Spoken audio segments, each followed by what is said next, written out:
Hello everyone, in this video I'm going to show you how to put a thumbnail on your YouTube videos on your phone. So this is going to work on any device, maybe you have that Samsung, iPhone, whatever it is, it's going to be the same process whatever phone you have.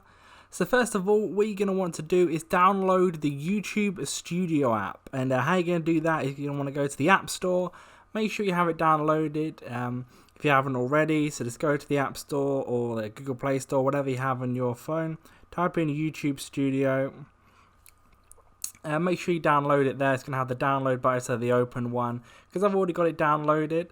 And once you've downloaded that, then you're going to want to click on the YouTube Studio, make sure you're logged in, log in with your details, etc, etc. And then once you get there, you're going to want to click on the video you're going to want to put your thumbnail on. So I'm going to use this top one here with the random lettering. And once you're on this page, you're going to want to click on the little pencil button at the top right hand corner. And it's going to bring up this page right here, and you can see right in the middle it's going to have edit thumbnail. So you're going to want to click on that.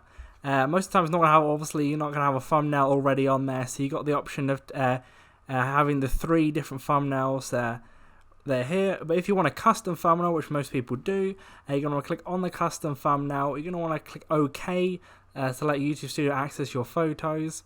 Then you're going to want to go and click on the thumbnail you want to watch, you want to actually use, I should say. Then you click on that, select, and then once you're here, you're going to click save. You're going to click save changes, and then boom, right there, you're going to see the thumbnail on the video. You can go back, and then you can see it on the page where wherever videos are.